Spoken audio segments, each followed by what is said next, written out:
My name is Tupac Shakur, and I attend Tamalpais High School, and I'm 17 years old.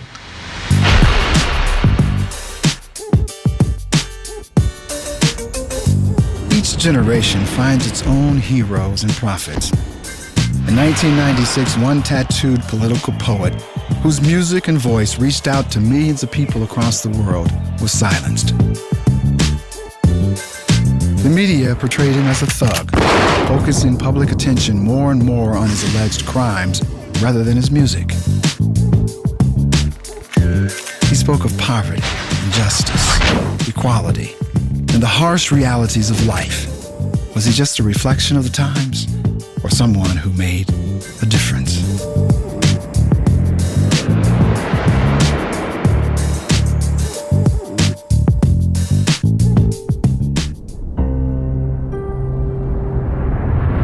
It's amazing to me that some kids think that he's still alive. It's almost funny to me, because he couldn't have been quiet this long. There'd been no way in the world he could be quiet this long. I think Tupac's alive as any one of us in the sense of, I can still feel him. He is still alive. As far as I'm concerned, we don't die, we multiply. I think Tupac's here every day because I see the tattoo on my daughter's shoulder right now, and it's so lifelike, The 1960s were a time of turmoil and liberation. Americans were confronted with the power of Malcolm X and Martin Luther King. One group to rise from this atmosphere was the Black Panthers. The group believed that the only way to achieve black liberation was to form a black militia armed with enough firepower to fight the oppressive white government. Afeni Shakur, Tupac's mother, was in the forefront of the Black Panther movement. My mother was a Black Panther, and she was really involved in the movement, just black people bettering themselves and things like that. He was a soldier from here. You seen it was the upbringing. You seen Pac, he had the fire in his eye.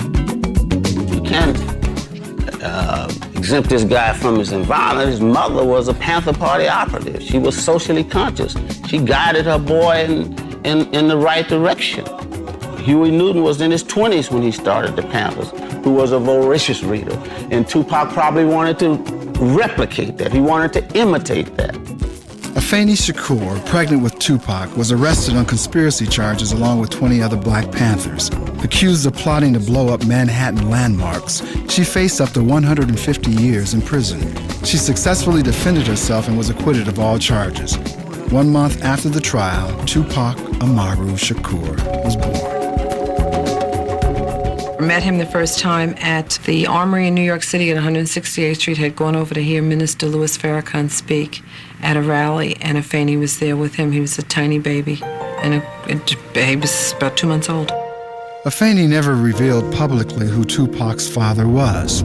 She lived briefly with Mutulu Shakur, who would become Tupac's stepfather and spiritual advisor during his younger years. Mutulu was eventually taken from Tupac. Dr. Mutulu Shakur, political prisoner. Been locked down since 86, 87. He got 60 years on the RICO Act. Was accused allegedly of liberating the side of Shakur, bank robberies, armored truck heists, all that. I was a man in Tupac's life who had a commitment. I was a man in Tupac's life who probably had a commitment to the struggle more than to the family. He learned a lot from the people, not from what was said by the people. He hung around with dope fiends, he hung around with gangsters, he hung around with oppressed people, he hung around with struggled people. People were struggling for things. He listened to the meetings. He was at all the meetings. He was hanging. He was a part of that struggle as a young child. In 1981, when the repression was intensified, and him and Afeni, etc., had to go and run from the FBI, and the FBI would go into their schools and intimidate them and try to find out where I was at, where his aunt was at, where Sada was at. Most children don't know that. It was like I was given the responsibility before I wanted it. And so now I can't really differentiate what great responsibility is because I've had it for so long. Fanny and Pac are a lot alike, you know what I'm saying? They're very articulate, and she's a good person to learn things from. My mother taught me 3 things: respect, knowledge, search for knowledge. It's an eternal journey. That's like my haircut, the line, 360 degrees behind knowledge, always. And she taught me to not be quiet, to, if there's something in my mind, speak it. Years of internal fighting and the efforts of the FBI to undermine the Panthers eventually led to the party's demise. All the party members had a hard time right after the party was dissolved of getting into the workforce, and especially somebody like Afeni. You know, she ended up homeless on the streets of New York, of Boston. You know, she had a hard time. She ended up on drugs. We moved out of New York because because of my mother's choices. They figured out who she was, and she couldn't keep a job. That should be illegal. So she lost her job, and of course, we were like stranded in New York. With the dissolve of the Black Panther Party and a search for a better life, Afeni and her family left Harlem. So we moved to Baltimore. Baltimore has the highest rate of teenage pregnancy, the highest rate of AIDS within the Black community, the highest rate of teens killing teens, and the highest rate of teenage suicide, and the highest rate of Blacks killing Blacks in Baltimore, Maryland. And this is where we chose to live. So as soon as I got there, being the person I am, I said, no, I'm changing this. So I started a Stop the Killing campaign and safe sex campaign and AIDS prevention campaign and everything. Tupac auditioned for and was accepted into the Baltimore School for the Arts. Majoring in acting, he became a model student. In Baltimore, he wrote his first rap. It was about gun control and inspired by the death of a close friend. Again, looking for a better life, Afeni packed up the family and moved to California. Tupac believed leaving that school affected him so much. He saw that as the point where he got off track.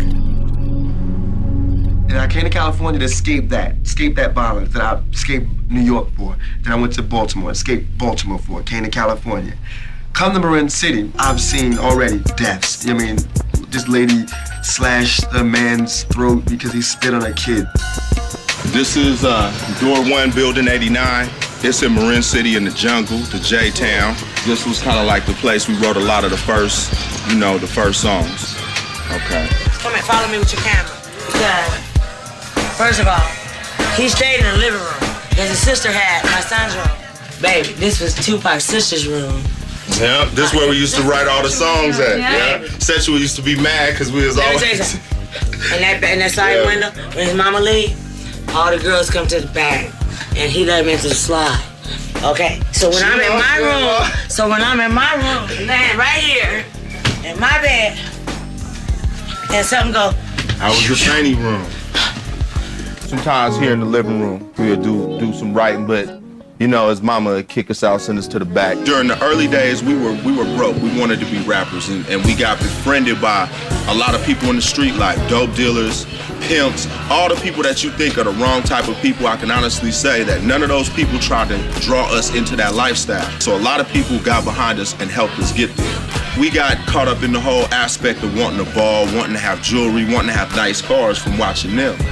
But the revolutionary aspect of it came from Tupac's mother and the things she was teaching him. He taught a lot of us. I feel like if you can't respect yourself, then you can't respect your race, then you can't respect another's race, then you can't respect, it just has to do with respect, like my mother taught me. So what we're doing is starting the Black Panthers again in Marin City, just first teaching pride, and then teaching education, and then we'll see where it goes from there. This is the stairwell in the jungles. We used to sit right here in the hallways, smoking weed and busting raps.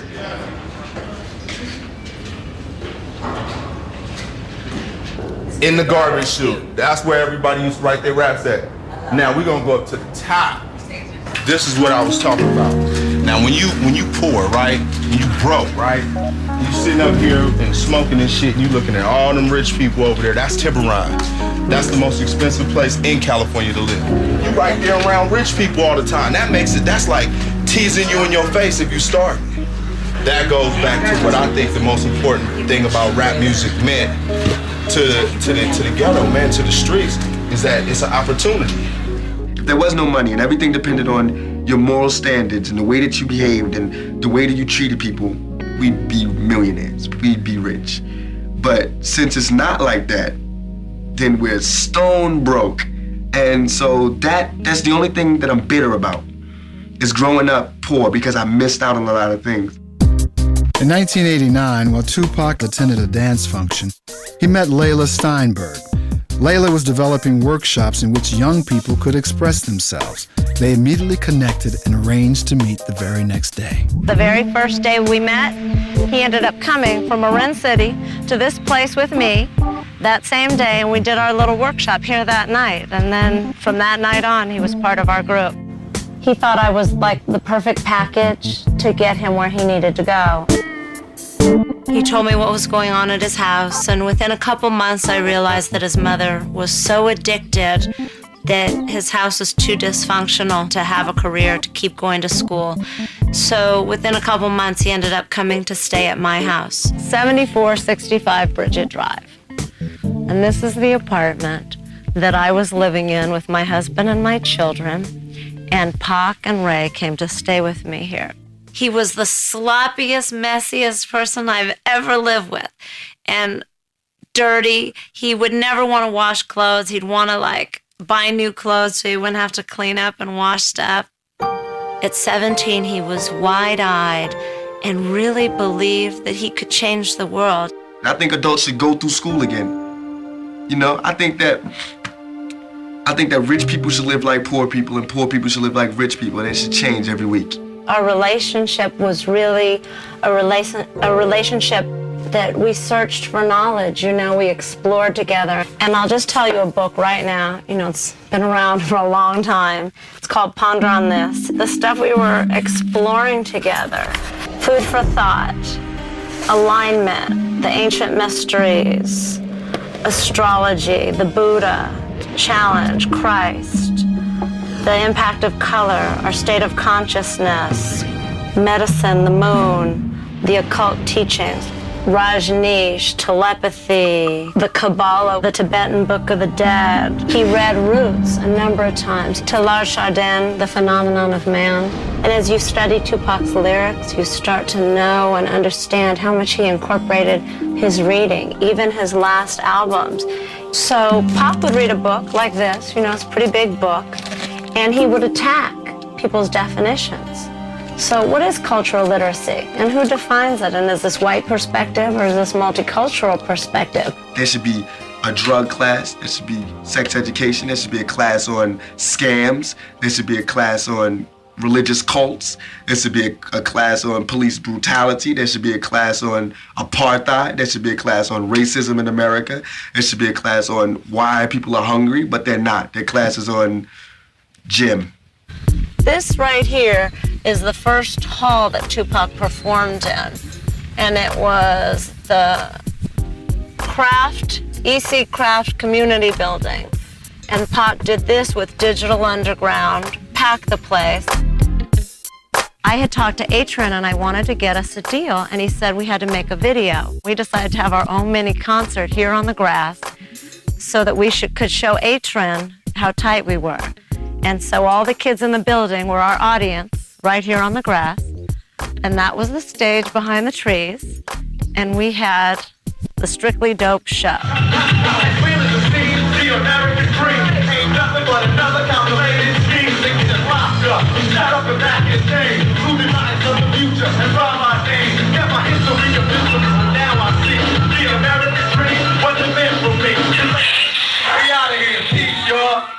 And this is where we made our tape that I sent to Atron that got Pac his deal. Layla Steinberg called me and asked me if I was interested in meeting Tupac. And at the time I was working with a group called Digital Underground. And I called Shock G, who's the leader of the group, and asked him if he wanted to meet Tupac. And he said he would. And he was in the studio, just sent him down. Atron and Layla sent this kid Pac to the studio. We were mixing down Sex Packets, our first album. Pac came in the studio strictly business. Maintained eye contact with me the whole time. I'm at the mixing board. Do you want me to rhyme now? What's up, Shock G? Shock G? What's up? I'm Tupac. You want to hear it right now? I was like, damn, this cat's intense, you know? It's like, yo, run this back and put some reverb on that track. I'm gonna go in the booth with this cat. Let's go in the piano room. And he busted. It was street. It was educated. It was articulate. We came out the booth. I was like, yeah, you tight. I'm gonna holler at H and I'm gonna tell him. He was like, all right. In 1990, you weren't really blown away by Pac's rhymes. His rhymes were better than average.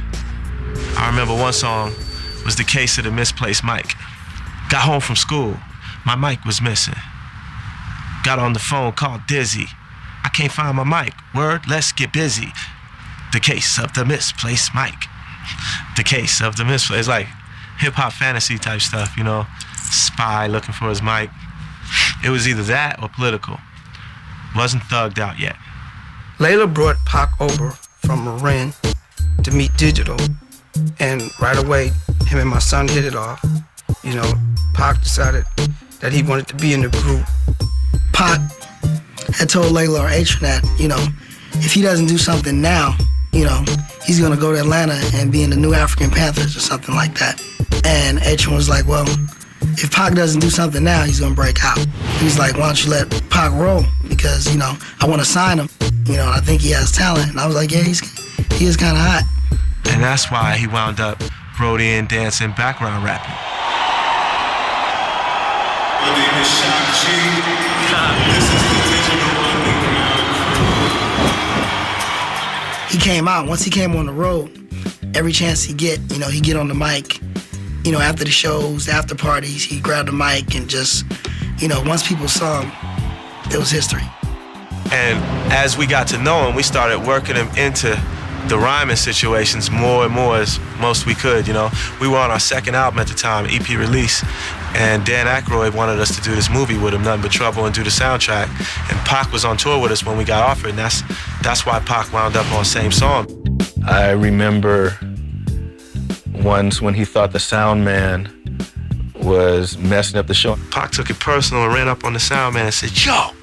He tried to beat up the sound man. Fuck the sound up! And went to swing on him, and our manager grabbed him. He didn't realize the sound man's friend was getting ready to hit him with something, so I had to grab him. We like, yo, Pac, you know, you can't beat up the sound man. He hit that sound man when he didn't understand it. That wasn't just our sound man. That was the sound man for the whole G Street tour. But he's crazy. You know how many times I fired Pac? Fuck that, you weren't supposed to sing right there. He's the singer, you're a rapper.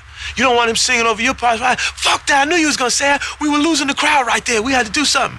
He wasn't singing that shit right. You wouldn't know, you're not a singer. Fuck that, you sending me home? Yeah, I'm sending you home. Fuck that, Pac's off the tour. It would be livid like that, almost fighting. 2 hours later, knock, knock. Yo, what's up, let's go get some hoes. All right, you know? You know, we just had a lot of fun back then. You know, we spent a lot of time in the bus talking, spent a lot of time running around, just having a good time. It was a good period because there wasn't, at that time, there was minimal pressure on Tupac. Tupac's first big break came with Same Song, which he recorded with Digital Underground. There was a day we were coming from the city. We were going back to Santa Rosa, and all of a sudden, the Same Song came on KMEL, and that was the song that Pac did with Digital. And we were so excited to hear it. And I'm asking everyone, get your money out. I need $2 to get over the bridge. I didn't have any money. And everyone searched their pockets, and no one had any money. And I ended up having to write a check to get over the bridge. And the one thing that was funny is that Pac said we should all remember it would be the last time he couldn't pay $2 to get over a bridge. So it was a real big event. It was a big event in the streets and the hoods out here because nobody from this area ever made it in the black community like that. And, you know, hell yeah, it was a major celebration. My name is Shock G. And I'm too motherfucking Pac. Yeah, okay. My man Humpty Hump and the whole Digital Underground posse finna come out with yet another album, even more slamming than the last. We just finna go straight underground. We finna live up to the name, Digital Underground. Tupacalypse come out with a new album, Troublesome. We finna just hit y'all like a family. We all just, trying to make it. We were like family to him. We got him his first apartment. He had no credit.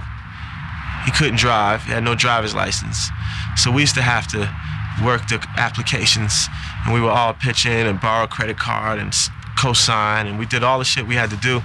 To get closer to the game, Tupac moved across the bay to Oakland. Coming out of New York, I always learned about flavor and different shit like that. Not to diss New York, I learned a lot, but I never knew the game. I never learned the game. And when I went to Baltimore, I didn't learn the game. Nobody ever took the time to show me the game. When I got to Oakland, that's when I learned the game. This is the land of the hustle. And you also will find that in Oakland, a lot of people do not back down from things. That whole Oakland Raider, blue-collar mentality is very much an identity for a lot of people in the city.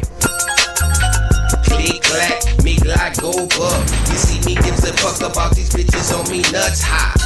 His first solo album, Tupacalypse Now, was explosive and propelled him into the spotlight. And with this came new dangers. I come to his house, and all the lights would be on. He's on the first floor apartment. Drapes wide open. Occasionally a window open with just a screen. I came over and I was like, Pac, for real, man, you're not getting the message. You can't leave your windows wide open with all these gold records and all your jewelry laying out on the counters and stuff. He was like, oh, I ain't worried about that. I ain't show you? Oh, went in the closet, his first AK ever bought. He came out, because if someone come up in here, wait, woo! You saw that? Shot the floor and the sofa all up. Damn near killed a couple of the Outlaws. They were little kids just sitting on the couch getting high. Woo, you saw that? Like, it's got some shit to it. Beautiful. When I first met him, I said, hey, this guy here, he's gonna be big. I knew it instantly. It was just the power that was coming from him, his voice. I remember looking at the Billboard charts one day on the tour bus. We were looking at Pac's first album. We were like, oh, you doing good, Pac. He was like in the 40s or 50s somewhere with his first album. Sons of the P was in the top 10 and had just got certified and all that. And I remember Pac storming out the room, looking at the chart, how his album went, and he just looked at me and went, if I could get a beat like Kiss You Back. Walked away. And I was like, whoa. Because usually I let him pick the tracks. He was like, yeah, I want this one. But then I realized he wanted me to get involved and tell him, this is the star track. He was telling me, like, he can't pick them, just give me something hot, So I made sure he got I Get Around, and So Many Tears, and all that next shit. Yeah. It always felt like I was in the studio putting music behind Huey Newton or Malcolm X's. I knew it was important. It was honor. When Pac called, you just stopped what you were doing, took all your equipment and flew to wherever he was and went in the studio. And Shock a hustler, and I'm a hustler, so everybody understand it. Ain't no one man gonna stay in one spot forever. That's a sucker. It ain't about milking off the next man. That's a motherfucking hoe. I'm a motherfucking pimp. I'm finna come up on my own. I'ma get my own sack. So I took what little bit he gave me and doubled up and doubled up and doubled up, and I've been doubling since. And I'm gonna keep on doubling till these niggas kill me, and that's that.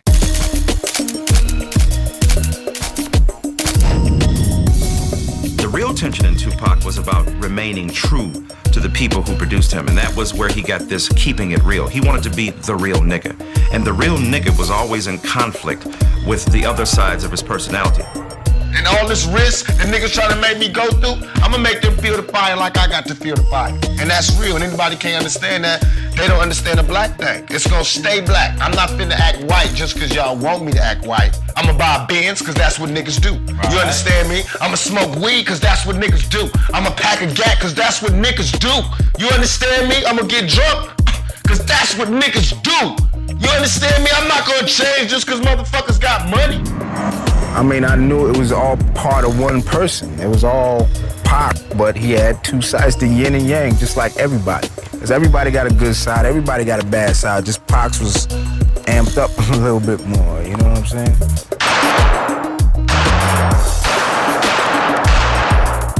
I grew up Panther-wise, you know what I'm saying? And nowadays, a nigga like, fuck that. You gotta survive. You know, I'm screaming black like the next man, but when the first shot lick off, you know, it's all good. Tupac was constantly defining and refining his political and philosophical views, always being challenged by the white ruling class. It got to the point where Tupac felt American laws would not protect him. We always had to take the route that was nonviolent, peaceful, logical, and more saintlier than every other race. You know, we could never take the stance, which was our true stance, to be straight soldiers, straight warriors, until hip-hop came. When hardcore hip-hop came, it was all right for a nigga to say, fuck y'all, you know, we gonna do what the fuck we want, you know, bang, bang, you know, it was cool for a nigga to do that. Thug life became the ruling philosophy. How could he unify and service the people while protecting their culture and way of life, which was not being represented by any policymakers in Washington? That's what I like about Tupac. He said he was for the thugs. He didn't just mean people who beating women up and people who stealing. He meant a thug, T-H-U-G-L-I-F-E, the hate you gave little infants, F's everyone. He meant by nigga, N-I-G-G-A, never ignorant, getting goals accomplished. Thug life is just the life of the streets and what, quote unquote, America think of the minorities. America was built to murder. You know, you can ask the Indians that, so we don't even need to talk about what he created. You know, he ain't killed nobody, so he couldn't have did nothing. They ain't number words. Yes, I am gonna say that I'm a thug. That's because I came from the gutter and I'm still here. I'm not saying I'm a thug because I want to rob you and rape people and things. I'm a businessman. I mean, you know I'm a businessman because you find me at my places of business. He felt that there was no greater pain in this country at this time than the pain of Black America. It wasn't a manufactured image. When Pac became Thug Life, the embodiment of Thug Life, when he shot those cops, there was nothing manufactured. There was his diving into who he felt he was a voice for. This is a 10 millimeter, but I'm loading it with 40 millimeter bullets because of the work. Watch. And I feel as though everything I rap about, shit, anybody can check my card on it. And I gotta be able to show and prove whenever somebody wanna pull my card on it. He said he didn't have a record until he had a record deal. I mean, Tupac felt that he had to live the life he sang about in his song. That's great when it's applied to gospel music, terrible when it's applied to gangster rap. His whole thing with thug life and everything else, he knew that all of us, as far as the urban communities, everything was concerned, we was trapped and we was caved off. You know what I mean? So we couldn't be successful. So he was gonna get the whole Thug Nation and turn it around and make it that movement. Feel any remorse for the cops that got killed?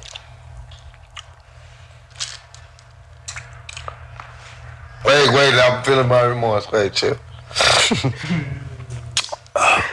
Can you fart? No. I mean, I would if I could, but I can't. Because it wasn't no remorse for Latasha. It wasn't no remorse for Yusef Hawkins. And there wasn't no remorse when the motherfuckers kicked my ass. So they can all motherfucking die till they respect me as a motherfucking man. And every black man out there, they can all motherfucking die. And that's real. Until they do, more motherfuckers gonna die. As long as they got bullets, it's gonna be some justice around this motherfucker. Motherfuckers is scared to be theyself, dog. You know, and he was like, man, I'm myself, good or bad.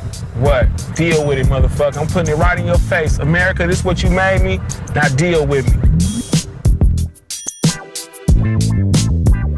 I feel as though the ghetto is the ghetto, you know, and I don't think like it ain't near ghetto I can't go to and kick it and come up in. I don't care if colors or not. And I didn't always think that, so I'm not being cocky. I was scared of LA to whereas I didn't know nothing about the gang thing. That's the only thing I was scared of, just ignorance, not knowing where not to go. But shit, I done been out here long enough, they can smoke me. I really don't care, it's all good, you know what I'm saying? Watts, this is Compton, you know what I'm saying? There's no place that I won't go, and I feel as though if you got love and you putting out real shit, you can do that. If you kicking that shit from your heart, you can go wherever your heart wants you to go.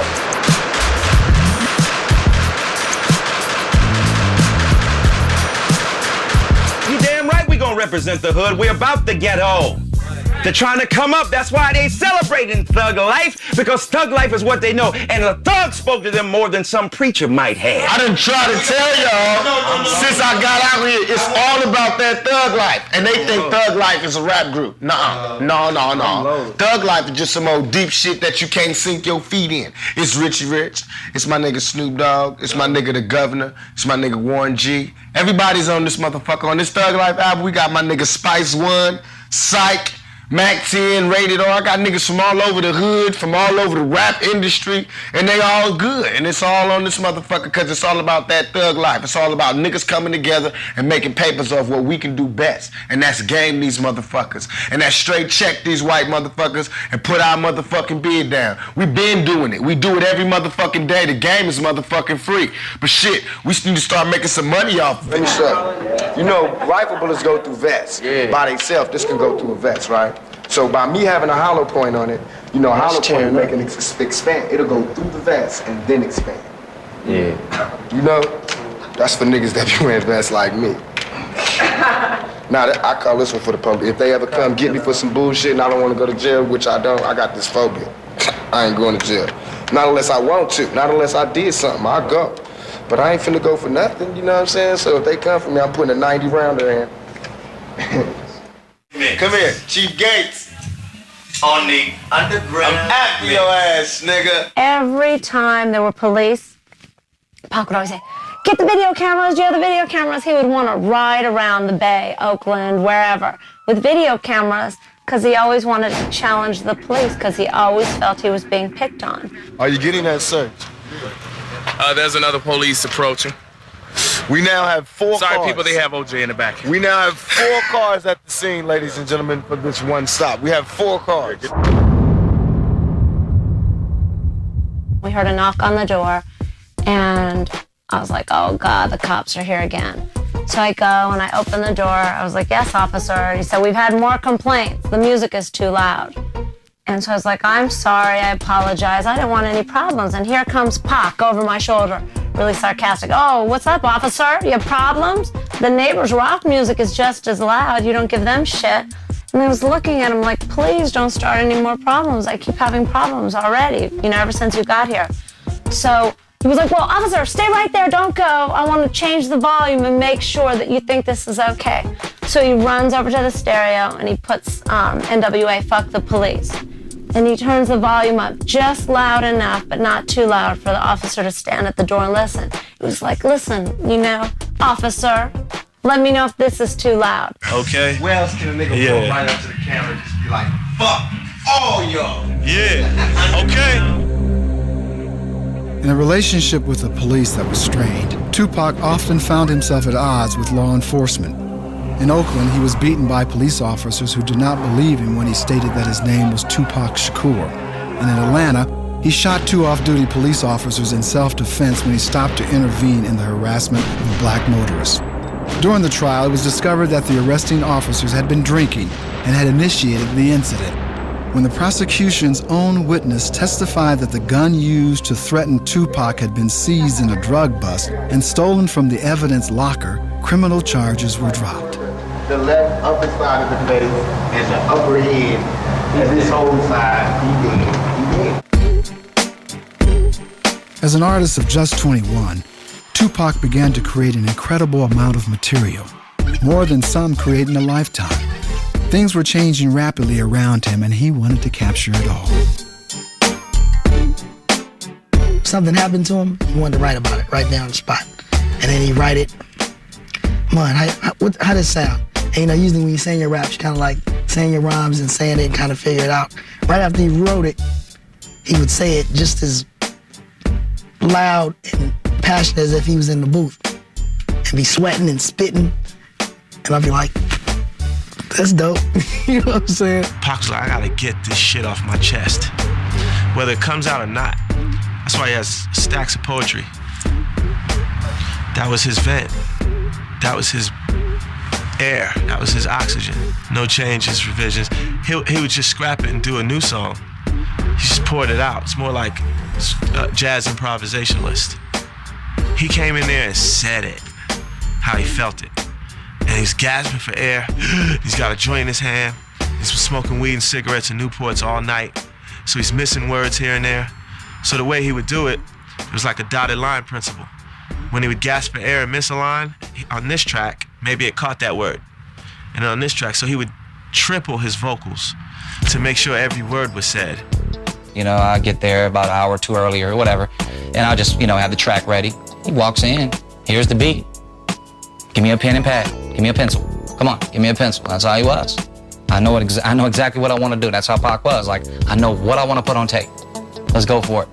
In one day, we would do about 4 to 5 cuts a day, depending on the flow, you know? If Hennessy is, you know, involved, though, you know, it's a beautiful thing. Every other record that came out that Tupac did, I did high and drunk in the studio while they was making the beat, like laying the beat down, you know?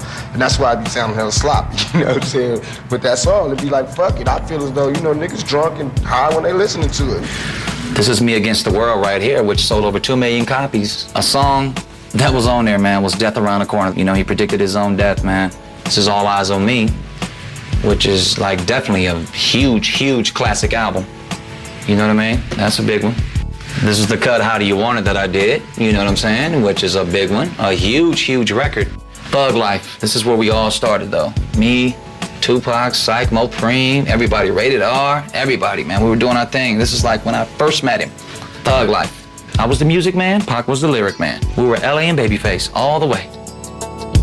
Constantly writing, constantly working. From the studio straight to the set, out of town straight to the commercial he had to film, straight back into the studio, straight to those cats' studio he promised he'd go by. Doesn't really want to go over there, but he knows how much it'll mean to them. Tupac Shakur was the hardest working man in hip hop, hands down. His work proves that. Since he's died, more work's come out than before he was alive. Everybody be ready to go to sleep, Pac can still be working, you know. Let's go, let's go, let's go. Smoking a blunt, you know, it's just action. Let's go, we in. It's like we in the door now. Keep mashing, and success is not a faithful girlfriend. Biggie Smalls, when they were friends before they became mortal enemies, said he went over to Tupac's house one day, and he said he went to visit him. Tupac went to the bathroom and came back. He said the man had written 2 raps. All of the Biggie versus Pac heads. First of all, Biggie's gonna win hands down when you're talking flow. Strictly from a rhythm standpoint, Biggie is a swinger. He swings like a horn player over jazz. B-I-G-P-O, P-P-A, no info for the D-E-A. He put more emphasis on the He's just spelling his name. When people say Pac is the best rapper of all time, they don't just mean he's the best rapper. They just mean what he had to say was most potent, most relevant, and that he was the better human being. Tupac pulled from Martin Luther King, Malcolm X, all the good speakers. Even though you was a crack fiend, mama, you always was a black queen, mama. It's like pouring those words out because you mean it. And I be picking up the slack. It's time for Apocalypse now to grab the gat, grip the track. Cause it's all about making money, ain't a damn thing funny. What be up, sonny? I be like all in my business. Time to hit that shit. I'm ripping up the track cause I be down with the clicking all my niggas in the house. Pac rhymed from the pit of his stomach. Humpty Hump and Slick Rick rhymed from the nasal palate. Nas rhymes from the back of his throat. Pac rhymed from the pit of his stomach. You know what I mean? He was singing it out. So if you listen to that, there wasn't many rappers doing that.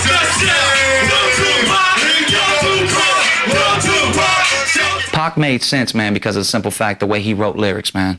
It's the way he wrote it down, man. He made a lot of sense because he was thinking about the fact that, fuck that, dude. Whatever he went through the day, he was like, fuck that. I'm gonna talk about this partying shit. I'm gonna talk about this drinking shit, or talk about, motherfucking streets, this, that, whatever. Didn't matter. But I love the way Pac put it all together because he could combine all those fucking concepts into one song and still make your ass dance. I can understand, everybody want to party, kick it, and get high and all of that shit, but I mean, there's real issues going on in the world. What made Tupac different is that he wasn't afraid to say it. I haven't seen nobody that was just ghetto-fied at the same time, articulate, and just be able to maneuver them words and vocabulary just expand to where you just be like, damn. See, Black Panthers was built on education, and streets are built on wildness. So when you mix them two together, oh, it's gunpowder. So that's what he was. He was an educated nut. You feel me? I remember I was doing my vocals, Tretch walked in, pulled out a pistol, said it's his turn, he did his rap, he left, I left, Patchy did his shit, everybody laid it, 5 Deadly Venoms, it was all good, it shows niggas can't come together and do their thing. There was a kind of very powerful surge in him of wanting to express himself. So he would do favors for friends and appear on their albums, appear on their records. And he did this mostly because he realized that not long ago, he didn't have a record contract. He was trying to get on, and he was still hungry, and he knew what it meant to be a hungry rapper. Working on a new project called One Nation. It's gonna be an East Coast, West Coast collaboration. He said he wanted to start this thug life thing, and I was like, yeah, I'm with that. And we was in the studio, we did the first Thug Life song, it was called Thug Life. And everything else was just like a dream.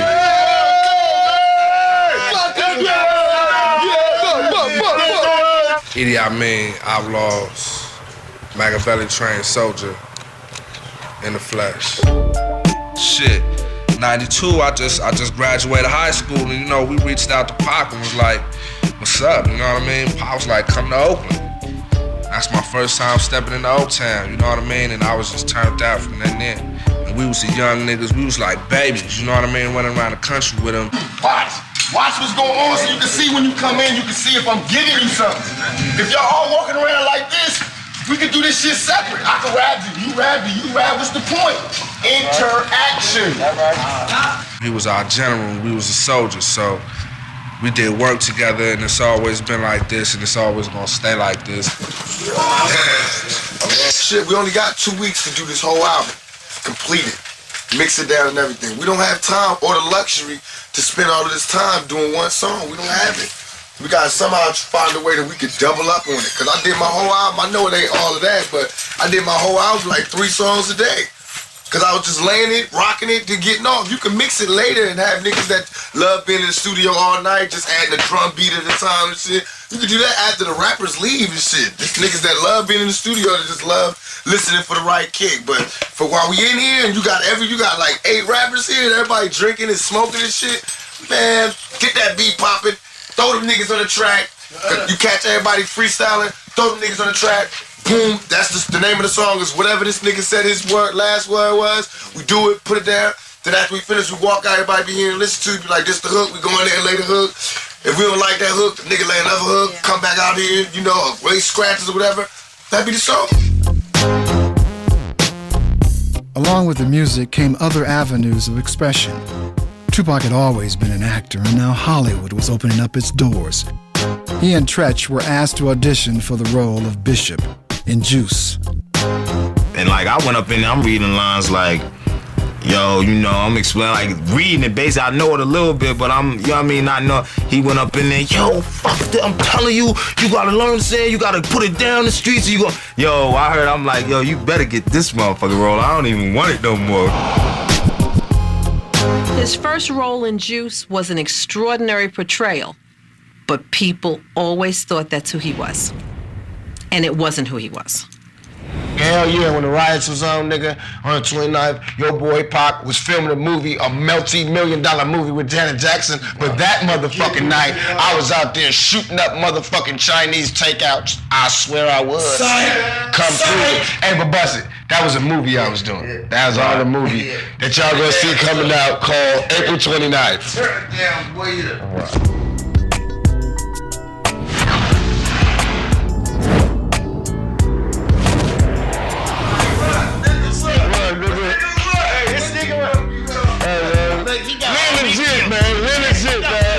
Pac was, man, enjoying what every man wants to enjoy. Every man, every woman. And that's called success. You know, when you get it, you gotta enjoy it to the fullest. You're not promised tomorrow. So let me drive this nice fancy car. Let me sport this nice jewelry. Let me do this.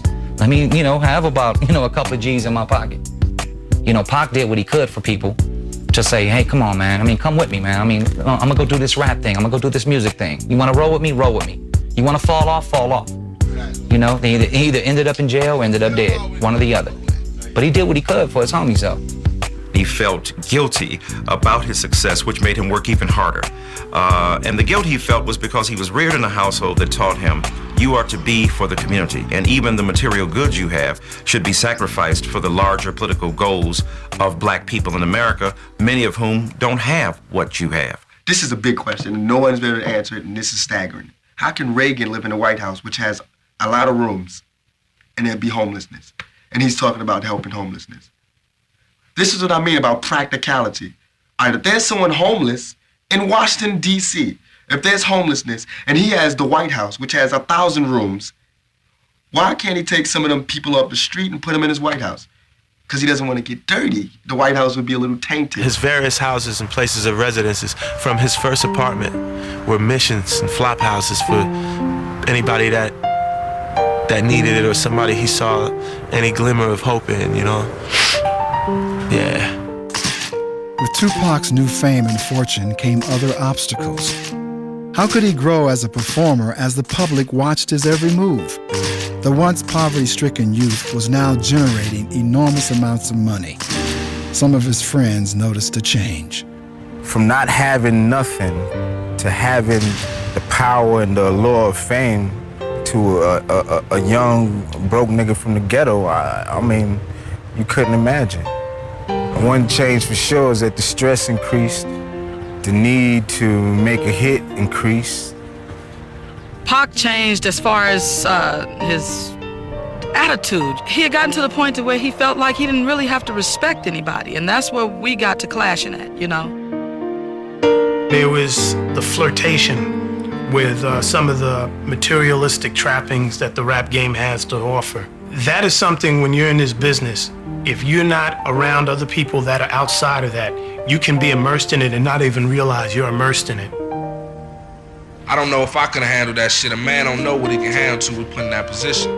You know what I mean? Pac was younger. He was going through a lot of different shit. Motherfuckers trying to kill him, you know what I mean? Setting him up. Lawsuits, shit that's real crazy. This business, it's not for the weak and the timid. On one hand, niggas be tripping off niggas that ain't got shit. Then when a nigga get shit, they trip because you got shit. Yeah. You know what I'm saying? That shit is illegal. Illegal. Pac was rapping, acting, the niggas loved him, and he was a sex symbol. We had the women. So, because of that, you know, the haters came in flocks, droves, you know, in different forms, different variations, but, you know, yeah, niggas was hated on. That's how it is when you at the top. You hear it in the lyrics. You hear it in all the songs. Envy is a big key to him, and it's like, man, you know, envious people, jealous people couldn't stand the fact that he was doing his thing, you know what I mean?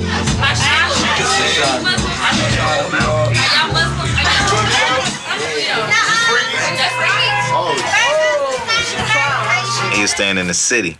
And so we went and hung out or whatever. Got to find a couple of chicks and everything.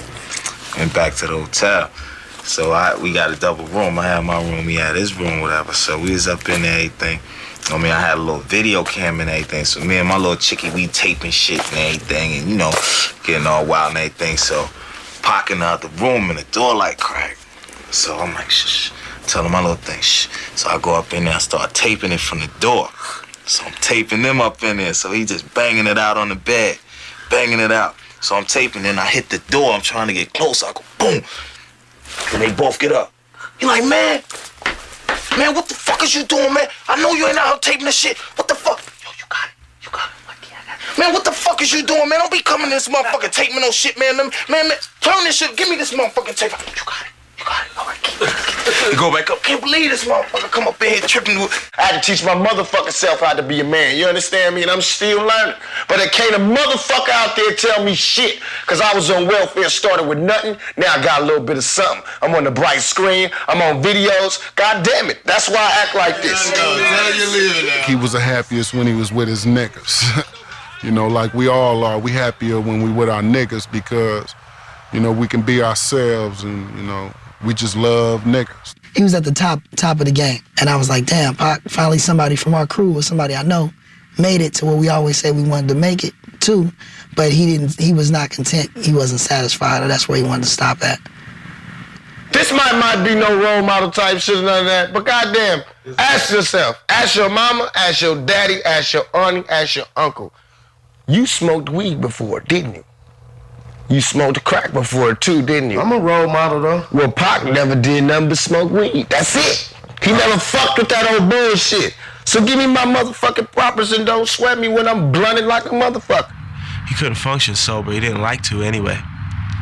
You know, had to be some weed there, had to be some Hennessy, had to be some drink, had to be something going on. If he wasn't high, he had to be doing something that was a lot of fun. He wasn't so happy. A lot of his laughter was forced. You know, you can hear it, death row. You know, listen to him laugh. He's not laughing. He's putting it on. It's forced laughter. All of those records, all he's talking about is the pain. Mainstream America was not ready to hear the true realities that resonated in Tupac's raps. Tupac was America's wildest nightmare. Please, outspoken, totally uninhibited, knowledgeable. It's ironic, too, because you can't sell that many records unless you've got a huge white audience, you know. So, in reality, more white people are buying the records than black people. He not only scared white America, he scared upscale black America because it made them have to remember where they came from. He opened up doors and windows that I'm sure caused a lot of pain and grief for a lot of people. Tupac was from the days of the Black Panther Party. You know, people are still frightened of the Black Panther Party. Tupac had an African name, Tupac Shakur. People had no idea what that meant. A lot of people didn't even know he was named after a Peruvian revolutionary. White kids could dress and act like niggas, because all they got to do is go get 10 tapes. And after they study them 10 tapes, they got the fucking Hood 101. I think a lot of young kids, a lot of young white kids would be like right with Pac, you know, because I think his personality was such that he was gonna make them see what the real truth was. As long as they got bullets and 2-inch tape, there will be justice out this motherfucker. To me, he's an activist. He was an activist. He wasn't just no rapper. He was an activist. We always needed a cause to fight. You know what I mean? So whether him coming up and wanting to fight the powers that be and make things better for black people.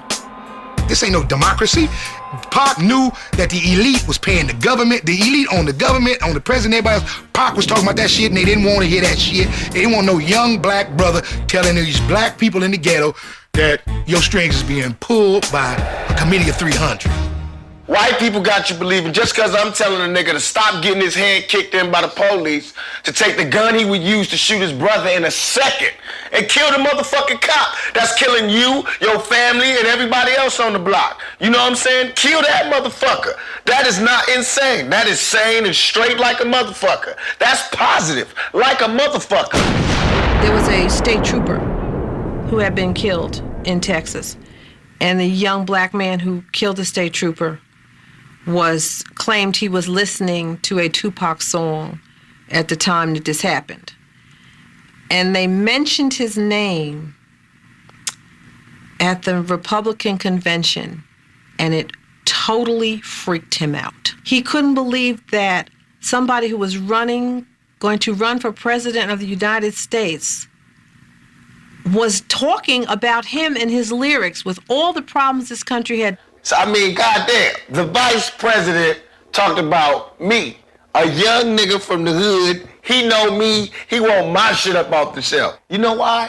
Because my shit is different than the next man. My shit be telling niggas to off these old punk motherfuckers. My shit talk about swinging back. They know the difference between mine and the next man. So that's why they came after me. And all they try to do is censor the young. The young ain't gonna hear that. 18-year-olds that's going into the workforce ain't got a workforce right now. So what they gonna do? They go out, rob and steal and steal a hamburger and a cheeseburger. Because there ain't even no jobs at McDonald's no more now. So to see Dolores Tucker's name ought to realize that young people ain't got nothing to do except be restless behind they bullshit. You can't censor the young. You never could. It degrades women. It glorifies violence. It's creating drugs, the culture of drugs, the culture of guns and rape. See Dolores Tucker. See Dolores Tucker. You's a motherfucker. Trying to Instead of trying to help a nigga, you destroy a brother. That's what you did. Shit, you should have shut your damn mouth. The man would have still been living. You called the dogs. See Dolores Tucker. You can't sue me for nothing because I ain't got nothing. You called the dogs on Tupac Shakur. See Dolores Tucker. I know what she was trying to do. She was trying to say that, you know, when you rap like that or when you talk about that in your songs, it perpetuates more of the same. I tend to believe a little bit different. Pac was right. What's it like to be young and black and growing up in America if you got family members on drugs, if you don't see no way out and you didn't graduate from high school?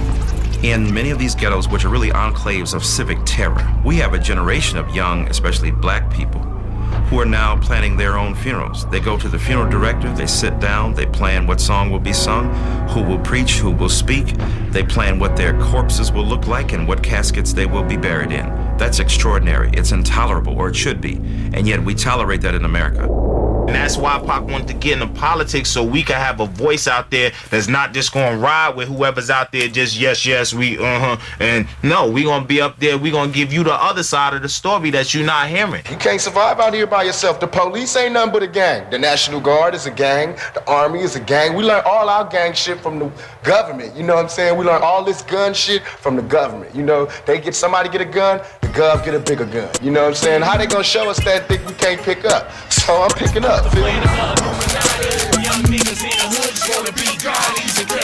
Tupac was an extraordinarily compassionate man. One of the interesting tensions between him, not simply the real thug nigga versus the politicized figure, it was also the world-beating superstar versus the kind of guy who was compassionate about everyday people. We were in Washington. We were on an East Coast run from Atlanta to New York on his first record doing a promotional tour. We were in the car coming from a grammar school when we saw on the television a young girl had been mauled by a pit bull and had been rushed to the hospital. We were on our way to the airport on our way to New York. He made us turn the car around. We went to the hospital. He did not know these people. We met her parents in the waiting room, her mother, and he told them he just came to lend his support. But there was no press around that. No one said anything about it. No one paid any attention. But yeah, and I believe they still, until his death, he still had a relationship with that young girl and her family. There were charitable things that he was interested in, primarily education for kids, helping minority children, building self-confidence. He had a real affinity, especially to children who had parents who were drug addicted or who had parents that were incarcerated. He wanted to be able to set up something that was going to help those children, but he wanted to do it quietly. He didn't want to look like he was trying to sell records. Pac was a magnet for the lost souls in the world, and you know what I mean? Lost souls always came to Pac in different walks of life, different forms and everything, but you know what I mean? He was always into helping the young niggas, the youth, the young niggas, younger than him, you know what I mean? Giving them a chance to do something. Y'all wanna rap, get up off the street, come on. You got a gun, you got a gun, you got a gun! Yeah. I feel you. That's cool. Imagine being a young cat in high school, you got a record out, and it's a cool record, and then you got like the hottest rapper in the world telling you, like, he gonna do the video for you, and you going to school telling your friends that. I mean, people couldn't believe me. And then just working with him was like, I mean, it was a experience that even now I think about, like, man, why was I so blessed? Like, all my family came out here to LA. He stayed out here, and he had everything set out for us. And there's a lot of people from that video that's no longer here. So I remember that day, and I remember just all those people that not here no more being there, and we were just all really happy. I worked with him in the studio, and he was just like, straight business. Get in there, do the job, we can kick it later. And as far as when we did the video, it was the same type of thing. He knew what he wanted, and he went after it. All right, do this, do that. Trust me, I got you. Man, I did it, and it was like, to date, one of my best videos. And niggas like this. My name Mac Mall, man. Hey, yeah, hey, you know what house it was? Just chilling. Yeah, that's what we talking about. Over here in this area is like where we shot the video Ghetto thing. You know, we had like big trucks all out here. You see, it's like a just regular neighborhood. I got a picture where two cats, you know, Pod and Stretch, hold me, like give me a hug. You know, I'm in the middle and they ain't even here. I know probably some folks from out here. Homies that was in the video, they're not even there. They're not even there no more. A lot of them dead in jail, man. Yeah. It's crazy. Can't get no 9 to 5, so on the streets he gotta strive and do what he gotta do to get his money on some trip. When you see him with the secular phone. In 1993, Tupac gave an interview in which he criticized the private lives of influential African Americans. Among those attacked was Quincy Jones. When I first saw the first attack that he made on the family, I said, okay, he's a loose cannon. I've known hundreds of those, or thousands of those. In the Source article, he said, niggas like Quincy Jones insisting on sticking their dick in white women and making fucked up mixed families, and we need one generation of niggas with niggas and all this stuff. His point was that black people have to make one generation of just black people, you know, to strengthen the blood and the unity and whatever. And obviously, I don't believe that. I can't. My daughter wrote a letter to him after that. I mean, my family was Purish, and they really were. Because Tupac doesn't know me. He had never even laid his eyes on me. He was making a lot of judgments about a lot of things. I said in my letter, I said, you know, how could you even criticize his personal life when, if it weren't for people like him, you wouldn't even be here? And where are you going to be in 10 years? Dead, in jail? I think the same week that he wrote back to apologize, Rashida's article was in there, and two white girls from San Francisco said, hey, Pac, remember us? So, oh yeah, I forgot about that. So he read the letter, and then he went up to Kadada at a party thinking she was Rashida. And how his relationship with Kadada started is because he kept following her around, trying to say, I want to respond to the letter that you got, and I didn't mean any harm. And finally, she's wondering, what the heck is he following around for? And it dawns on her that he's mistaken her for Rashida. And that's how their relationship actually began. I was dropping Rashida off at Jerry's, and at that time, I had heard that he was circling the field on Kadada now. You know, he had a thing for Kadada. And so Rashida went in, and she sat in the booth, and I was in the booth behind, and I leaned over the booth. It's probably a good thing that Tupac wasn't packing that night. Probably got blown away. And I went over the top of the booth and put my hands down on his shoulders like, Tupac! He turned green, you know. I said, I got to talk to you for a few. We need to kick it over here in the corner. And I took him over in the other side of that Jerry's, and we talked straight up, you know. I said, I understand where your head is, you know, but don't come at me like that, you know. We don't deserve it, and I don't think that's what you really mean. He grew to love Quincy and have a tremendous amount of respect for him, not just as who he is in the entertainment business, but who he is as a man and a father. Massively, heavily, why so many catastrophes? I've seen guys speak to women with this much respect, and I deplore that. My mother is just totally, I grew up, my mother raised me, so I have this much respect for women, and I fight often because of that. And it gives me a lot of friends. I mean, I get a lot of friends, but I get a lot of friends because I have respect for women, ultra respect for women. But then, like I was liking this girl in Tam, and I'm extra nice, you know, extra gentleman. I'm extra just like, oh, you're beautiful and you deserve the best. And she told me I was too nice. I couldn't believe it. It wouldn't work because I was too nice. That was the ultimate stab in the back. So I went through a week of just going, forget it, I'm just gonna be like them. Because they seem to get the girls, and they call girls the B word. Bitches ain't shit. We don't love them hoes, and it's like that. I feel as though it really ain't as big as everybody make it, you know? Even the females know it's bitches. Females don't even hang with females, you know what I'm saying? So why would they expect a nigga to understand something they don't understand? You know what I'm saying? That's one.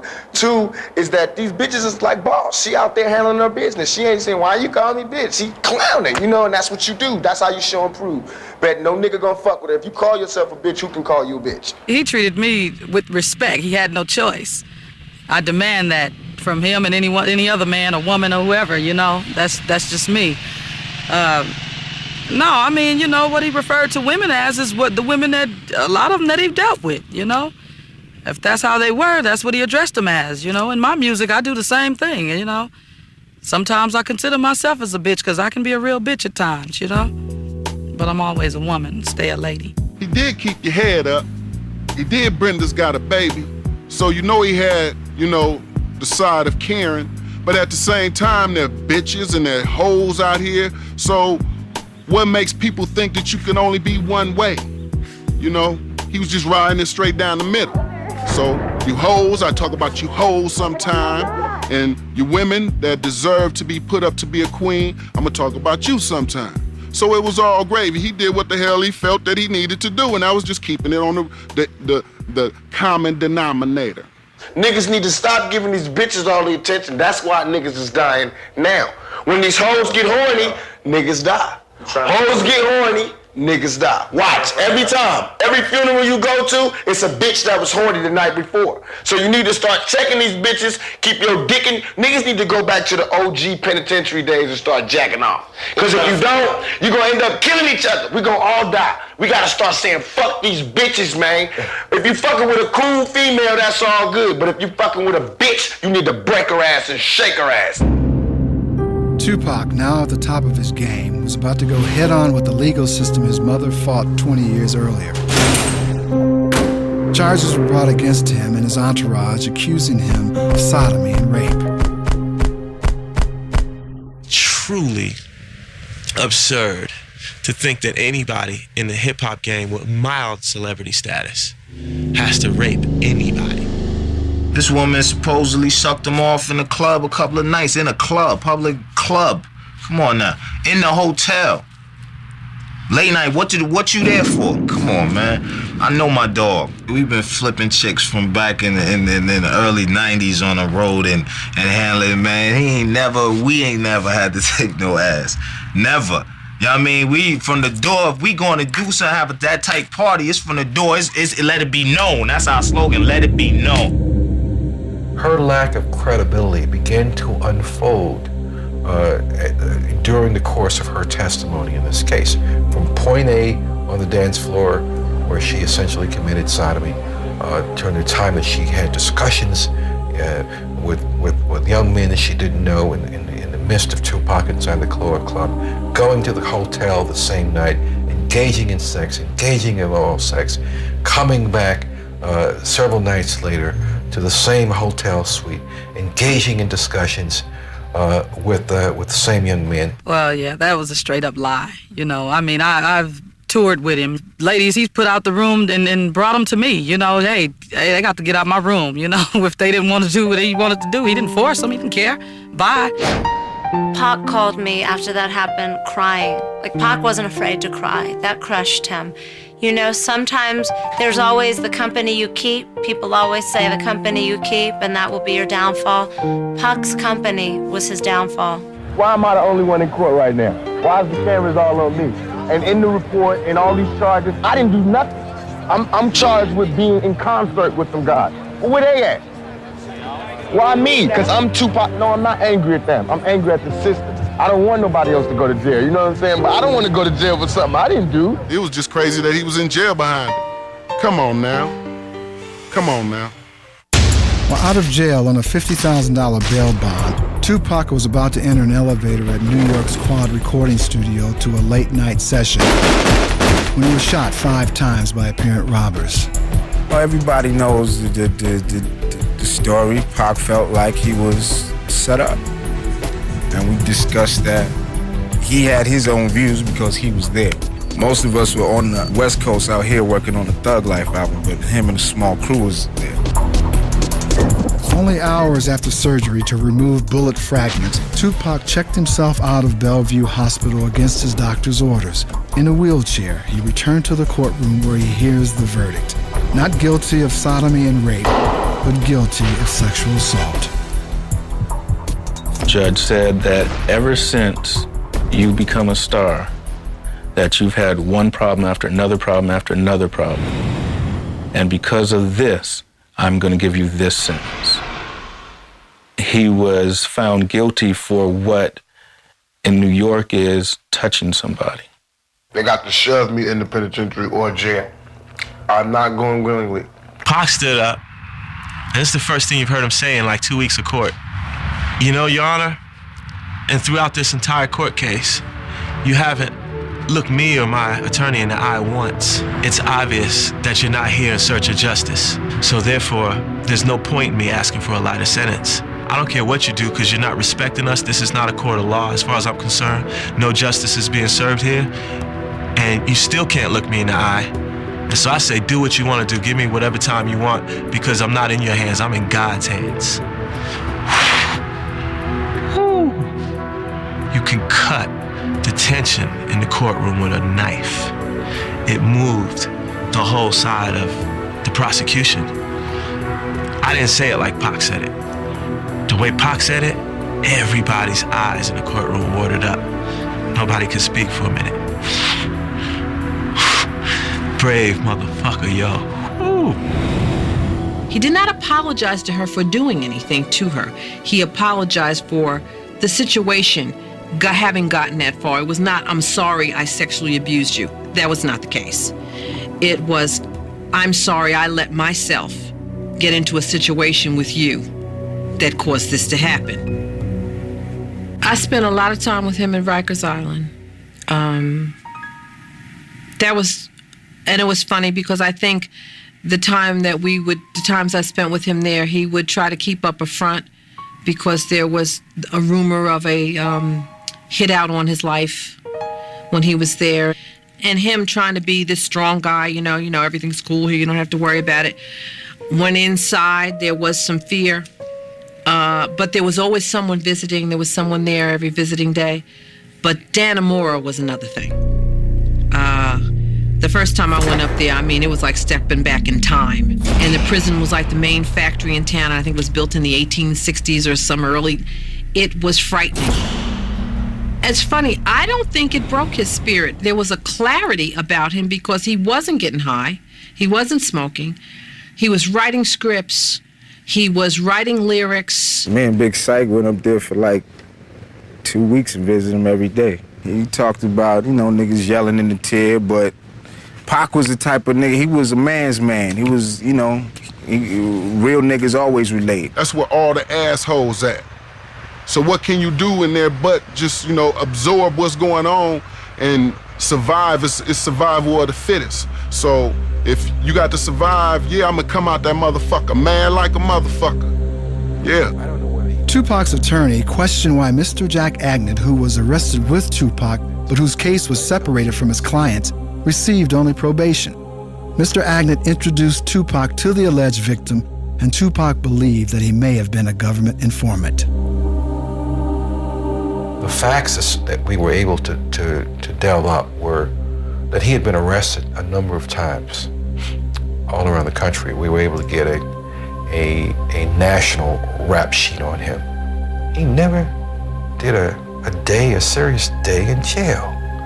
That all of these cases had the ultimate result of being dismissed. After 8 months in jail, Tupac's case was appealed, but he was unable to raise the $1.4 million bail. It was then that he was approached by Death Row Records president Suge Knight, who offers to post the bail in return for a recording contract. The agreement was written by hand and signed from a cell. I just felt that it was a change coming, and I felt it, and he did exactly what he said he was gonna do. They came to me and said, do you want to work with the Row? And I said, hell yeah. Dre want to do some shit on my music, the next album, that's good. Thug Life and Death Row. Yeah, we discussed him going to Death Row. It had always been in the picture because Pac and Suge was cool. Suge had been trying to get him on Death Row since early on, but, Pac was established enough he ain't have to go that route. He ended up between a rock and a hard place, and, he decided to make that move. Fresh out of jail, out on bail. We gonna show you how we do it on Death Row. Run that shit. I got the dog pound. He knew who he was signing with. He knew all the controversy. Making a deal with the devil.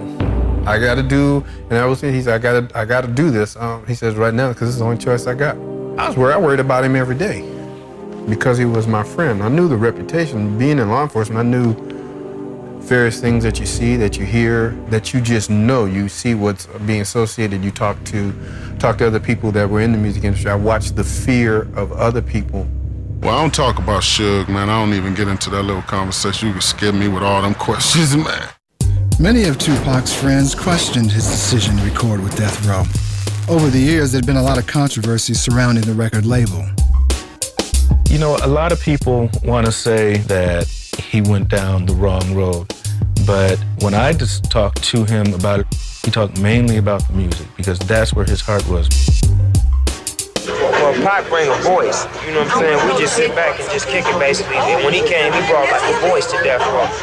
You know what I'm saying? He speaks what he feels, you know what I'm saying? His next album, All Eyes on Me, sold over 9 million copies, which is his most successful album to date. I never spoke to him after that. When he got out of prison, he was only out for 9 months, and people make it seem like he was with Death Row for years, but he was only with Death Row for 9 months of his life. This next song is dedicated to California. Everybody up there.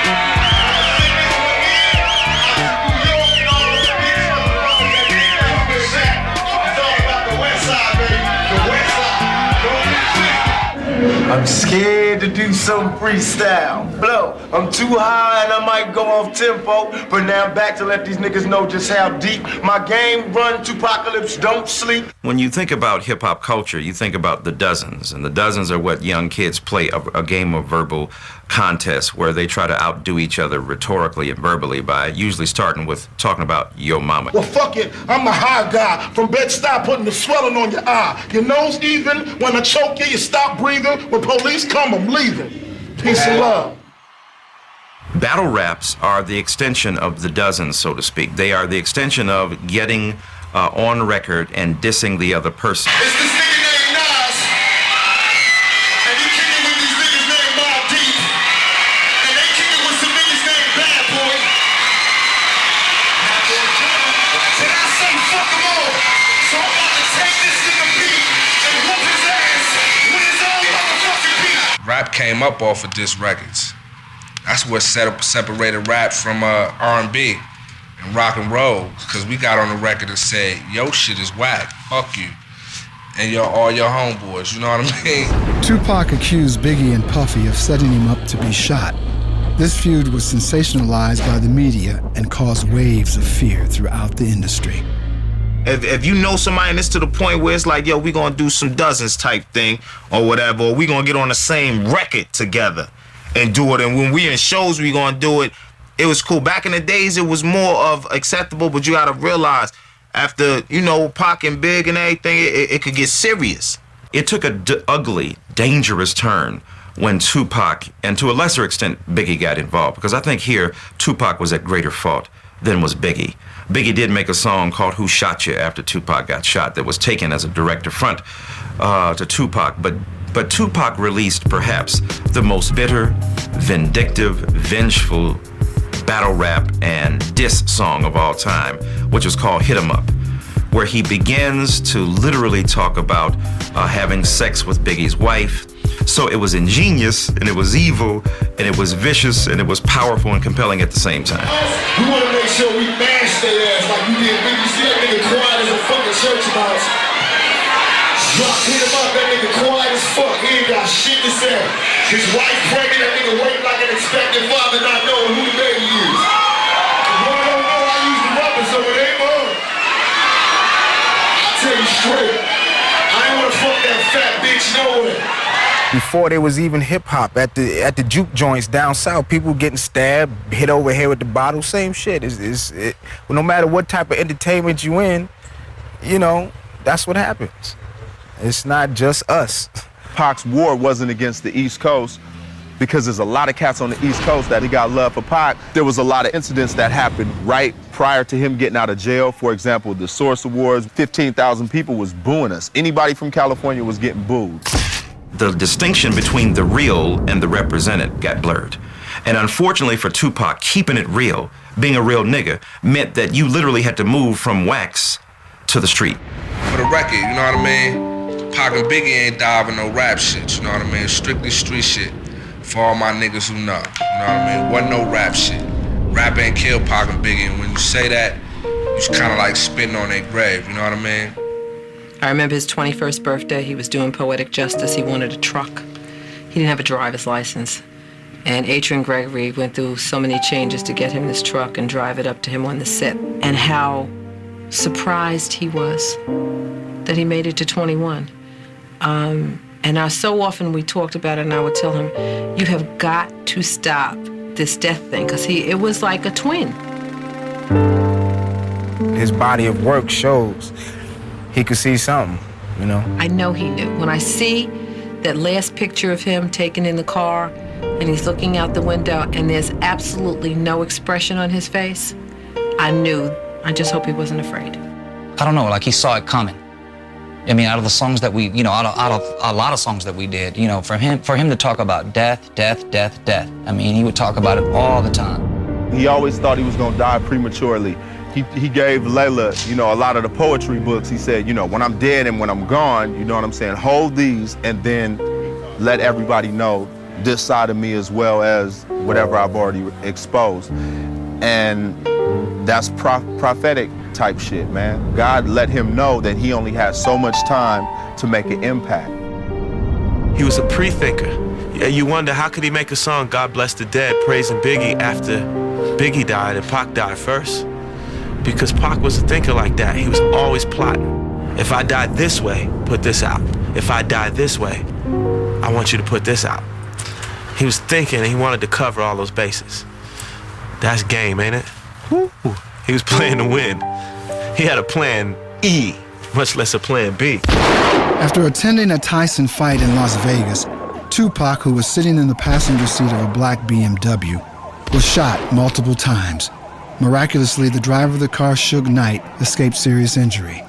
Kidada could have been sitting there right next to him, you know. He called her and told her that he would see her later on, because after the fight, they had a fight with the Crip, you know, and he didn't want to jeopardize her. So he must have felt something, too. I cried right then when I heard.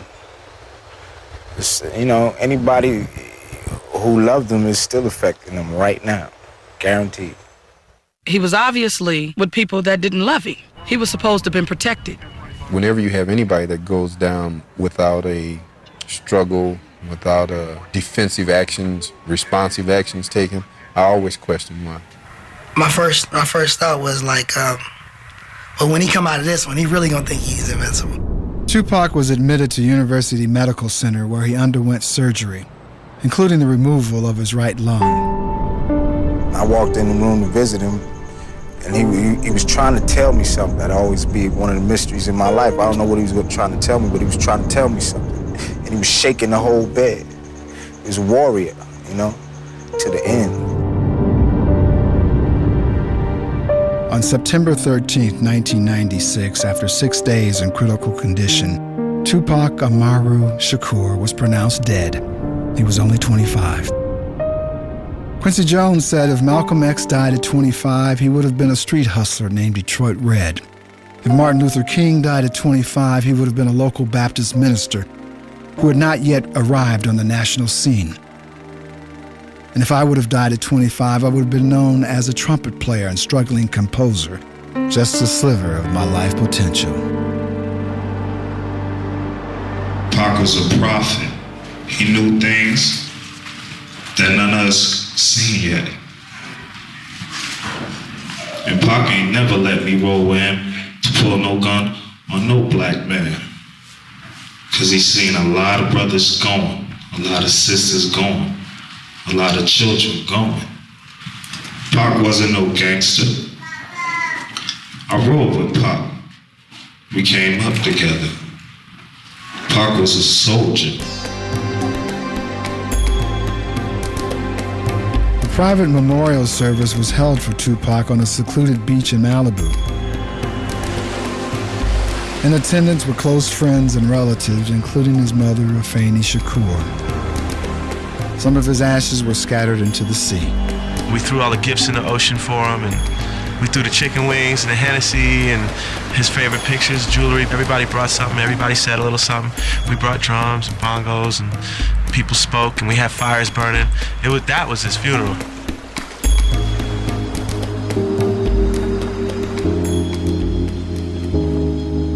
You know, could we have done something different? Could we have said more? Could we have stood up to the forces? And all of us shoulder some of the responsibility. It just appalls me that nobody has been arrested for those two deaths. You know, it's just been like, it's like a big cloud with a question mark on it. And you know somebody in Las Vegas and Los Angeles, or both, know exactly what happened. Just at the oddest time, I just miss him. Just miss being able to holler at him like, dude, you know, I'm going through this problem and shit. You know what I'm saying?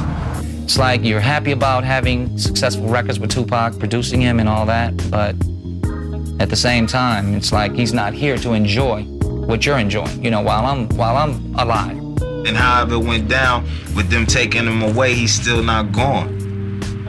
And still is gonna be here for a long time to come. And even if music still wasn't coming from all the albums that's out now, we got enough to hold us over for centuries. Pac showed me just be yourself and be true to everything you believe in, and it'll come. It doesn't come on this album, it'll come on the next album. You know, no matter how bad it may get, just keep going, because you only fail when you give up. He gave me pride. You know, he gave me love. He gave me inspiration. I don't think he realized how great he was. You know, I don't think he fully realized how much people admired him, you know, and thought of him. I always wanted to make a book out of my life, like a fairy tale. Raised by the Black Panthers and strung out. Posse up, we thugging y'all to the 90s. Peace to my nigga Kato.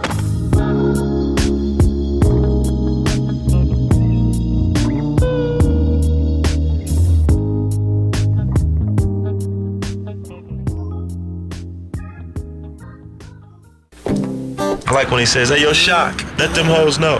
Now you can tell from my everyday fits, I ain't rich, so cease and desist with them tricks. Just another black man caught up in the mix.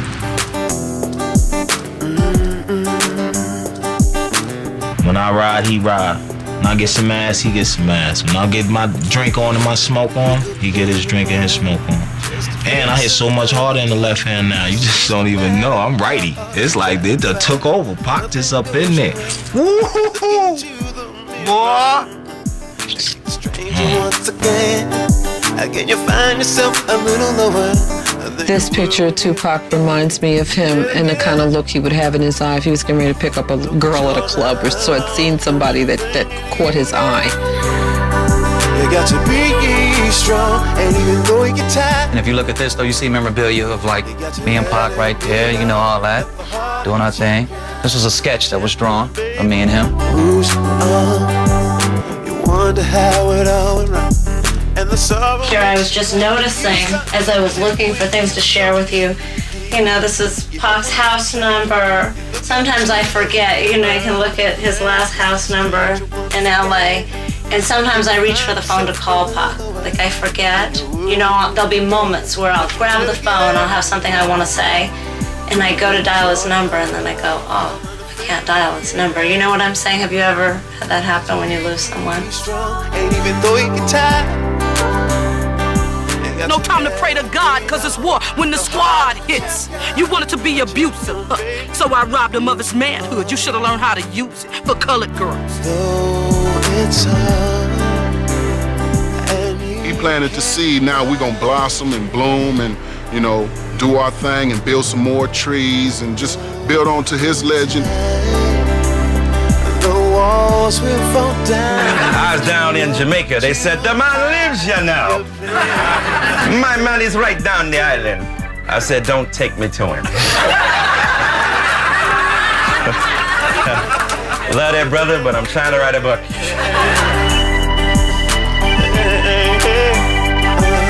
He says, you know what my favorite piece of music is? And I went, no. He said, my favorite piece of music is the theme from Les Miserables. And I almost had a car accident because I had to, your favorite is what? strong, and even though it get tired, I'm starting to peak. I finally found a worthy release from all of my stress, cause every day I battle the beast. I think of Pac and Cease, and if they rested in peace, my son and my niece, I wonder if they'll ever be free. They say we should teach, but will the people ever be reached? don't let them think that you dead. You got your beat. He was musical, political, you know what I'm saying? A soldier, a teacher, and a brother all wrapped in one, man. At the heart of a champion, baby. Pac was my inspiration when he was here. You know what I mean? And he is when he's gone.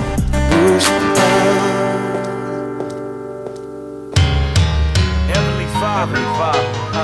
I remember it was a time I could go out to couldn't even pray. Almost feel saved. Devil don't want me to. Yeah, hard times. Do what I gotta do. To them, I know they worldwide. Born to spit it. Listen to me, Father. It's my time. Come on, I was conceived in the track meet. Floated down the birth canal. Born in the tournament. Believed to be heaven sent. Heaven sent. I got some questions, so don't be mad at me. I ask of the heavenly, why so many catastrophes? Woke up one morning in a cold blaze. Lord, why you let them two planes hit the world trade? World trade. I guess America's so busy polluting, deploying bombs and shooting small countries. Look at what we doing. What's going on? Brothers still getting domed. In the hood up in that zone, it's hard to make it home. What do I believe in? The Quran or the Bible? People's lost, God's children feeling suicidal. Who do I believe in? You, the Buddha, or Jesus? Why diseases? God, do you still see us? Before this rapture, we were made exactly after you. Please, Lord, have mercy, understanding what we do, cause we don't. Heavenly Father,